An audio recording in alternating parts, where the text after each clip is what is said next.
Welcome to iLecture Online. In this video, we're going to begin to explore the general solution of a partial differential equation. And the reason why I say begin, because there's a lot to the story, and so we're going to need a number of videos to try and explore the concept here.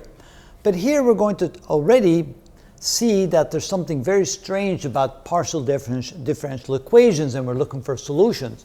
So here we have a very simple partial differential equation, and here we have three functions, and the claim is that all three, even though they look very different, are solutions to that very same partial differential equation. That would imply that there seems to be a whole array of different solutions possible for a single partial differential equation. And the answer is that is indeed the case. So what we're going to do here is at least explore that concept and show that all three are indeed solutions to this differential equation. So what we're going to do here is take the first partial derivative with respect to x and the second partial derivative with respect to x and do the same with respect to y for the first function, then we do it for the second function, then we do it for the third function, and plug those results in the original partial differential equation and show that, yes, indeed, they do satisfy the partial differential equation as a solution. So starting with the first function, we have x squared minus y squared. So we take the first partial derivative with respect to x. That means y is a constant. So we end up with 2x. And then we take the derivative of that again. We end up with 2. When we do it with respect to y, we get a minus 2y. And when we take the derivative again, we get minus 2.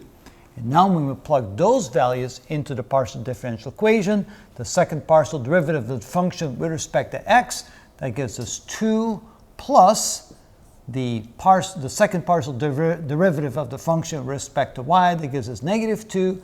And is that indeed equal to 0? Question mark. And the answer is clearly that satisfies that partial differential equation. So that was an easy one. Let's do it again for the second function and see what we get. First of all, when we take the partial derivative of this with respect to x, this is a constant, so we simply get e to the x times the cosine of y. Then we do it again with respect to x, we get again e to the x times the cosine of y. If we take the partial derivative of the function with respect to y, then we get the derivative of the cosine as a negative sign, so this becomes minus e to the x times the sine of y. And we take derivative of the sine, we get the cosine, so this becomes minus e to the x times the cosine of y.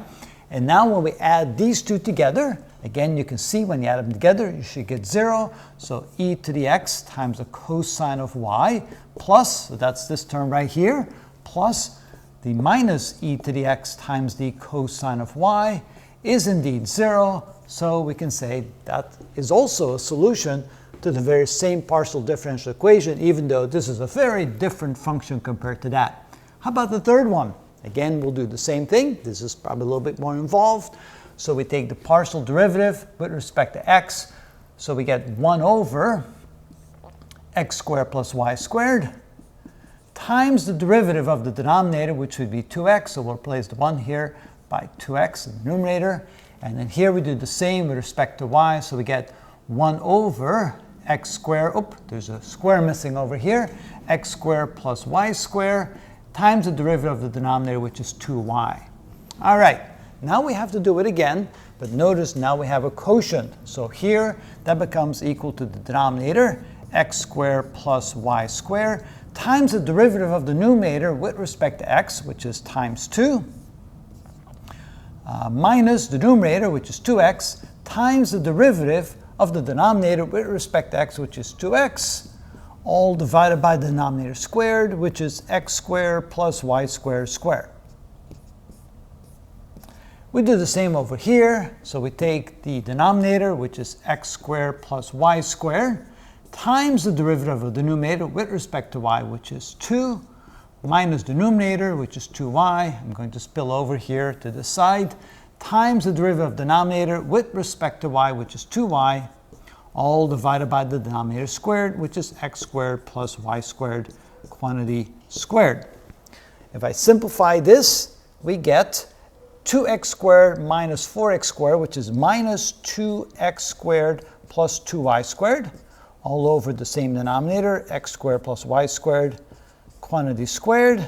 And over here, when I simplify that, I get 2x squared minus, I get a 2y squared minus 4y squared, that's minus 2y squared, all over, so that's equal, all over x squared plus y squared squared. And then again, if I then add this term to this term, notice we have a minus 2x squared plus 2x squared, a plus 2y squared, and minus 2y squared. When I add them together, I get 0.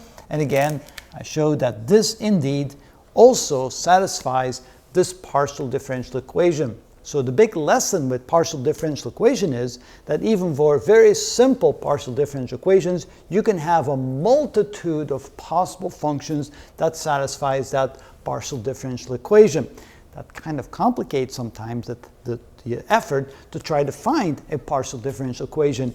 And quite often we require some boundary conditions or some initial conditions in order to zero in to the type of partial differential equation, or I should say to the part. That means that we're going to need boundary conditions or initial conditions to help us zero in to the correct solution to the partial differential equation by plugging in those conditions that then only allow certain types of equations to survive as a possible solution. So it becomes a little bit more complicated, and that's how it's done. I was kind of stumbling over my tongue. A little bit? Just a little bit.